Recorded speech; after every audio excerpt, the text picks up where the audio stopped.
In my most recent video, I spoke about the method Wizard of Oz and why you should use it as a technique to prototype voice-based interaction systems.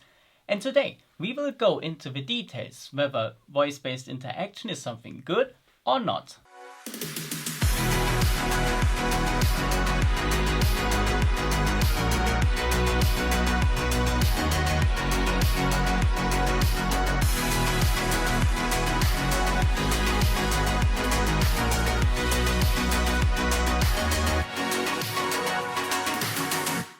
This video will be divided into two parts. First, we have the input and then we have the voice-based output and its disadvantages and advantages.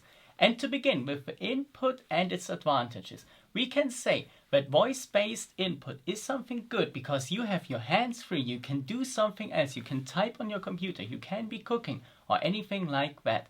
And the second benefit of voice-based input is that you don't need to learn anything. You know how to talk and only the system needs to understand you, and therefore it is a natural user interface. When we come to the disadvantages of speech-based input, there are many of them, sadly. And the first one is that it is really hard to implement voice-based input because the system needs to understand you and then it has to understand what you meant with what you have said. And that is the big problem because the system needs to understand what we were thinking, not only understand what we were saying, but what we were thinking. If I say to Google, hey Google, I'm hungry, what is the response that I want to get? There are many opportunities. It could say, well, you need to eat something. It could order me some food. It could give me a recipe, and many more opportunities are there. Also, conversations can be exhausting, which might become an issue because if I click a button, I know what will happen. But if I say something to Google, it might ask me something else because it needs more information. And that can be an issue. Background noise is also something that can become a real problem with voice-based interaction. Not only noise from outside, for example, but also in big offices. So the big question that you want to be answered now is whether you should or should not use voice-based input. And I can't give you the answer. What I can give you, however, is an approach how you can find it out yourself. Because if you create a persona and you do a context analysis, then you know what the environment is like and what your users' wishes and needs are. And therefore you can decide whether voice-based input is a good thing or whether it's not usable. Let's move on to the voice-based output and its advantages.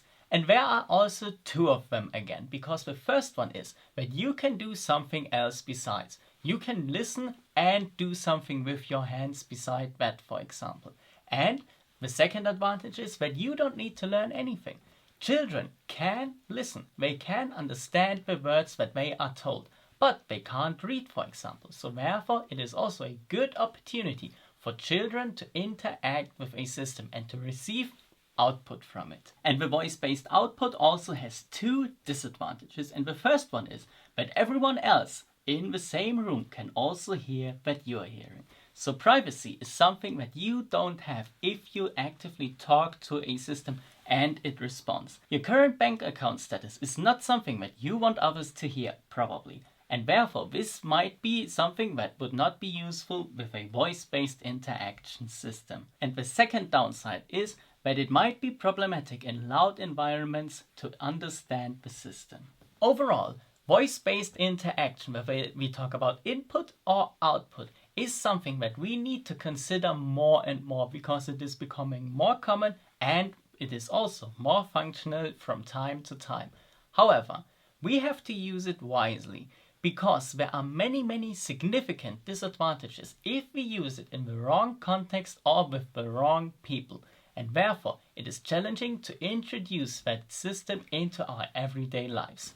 That's it for today's video. Thank you so much for watching. If you liked that video, please subscribe to my YouTube channel, turn the notifications bell on, and also hit the like button.